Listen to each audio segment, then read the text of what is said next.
Hey everybody, I hope you're all doing well. I'm certainly doing better now that you've tuned into my channel. Again, I thank all of you for watching and all of you for subscribing. I really do appreciate it.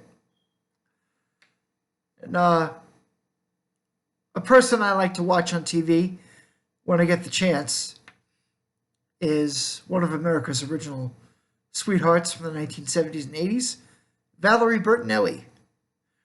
I like watching her on the cooking shows now, and I certainly like watching Valerie on One Day at a Time. And as just about everybody knows, she was once married to Eddie Van Halen. Eddie was a nice man. He did have his problems with substance abuse, but he did get himself cleaned up a good 10 years or so before he unfortunately passed away of cancer. I had always liked the music of Van Halen. I remember hearing them when they first started becoming popular in the late 70s. And I liked their music, Van Halen, Van Halen 2, and so on, progressing through their series of albums.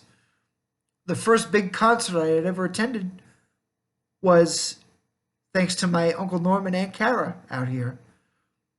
They took me to see Van Halen when Sammy Hagar just joined the band. It was their first tour with Sammy Hagar in the spring, maybe close to the summer of 1986. And Van Halen, to me, are heavy metal's Beach Boys. If you listen to the songs, they're about fast cars, beautiful girls, fun in the sun. So they are, in a way, like heavy metal's Beach Boys. Michael Anthony, in particular, would harmonize with David Lee Roth or Sammy Hagar. So it would add a little bit of harmony, like the Beach Boys are famous for their harmony, There's only one song I don't like by Van Halen. And a lot of people are surprised when I tell them this. But the song that I really don't like by Van Halen is their version of Roy Orbison's "Oh Pretty Woman." I remember hearing the song for the first time on WNBC when it was a top 40 AM station in New York City. It later became WFAN, which was sports and talk radio. And Don Imus was the most well-known host back then.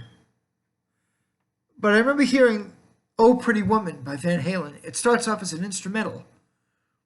The instrumental has a name. A lot of people don't realize that. It's called Intruder. I started listening and I could recognize, if nothing else, it was Eddie Van Halen's guitar that was leading the way in Intruder. And I started thinking, okay, guys, I get it.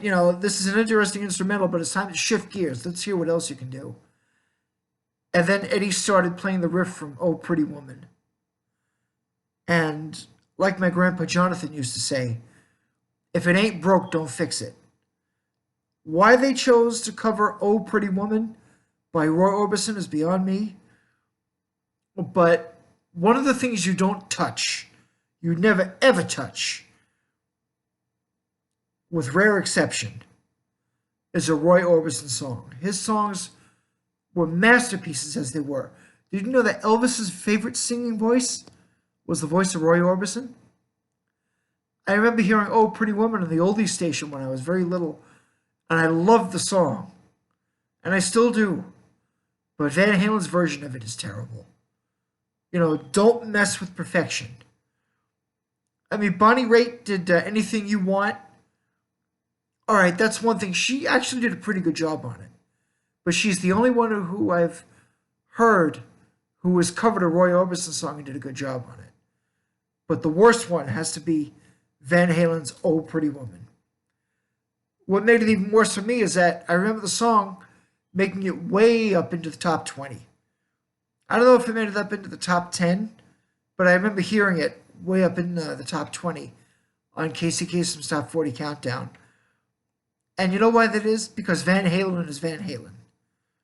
And people thought, oh, okay, Van Halen must have done it, so it must be a good song. Nope. Just like how Michael Jackson is Michael Jackson.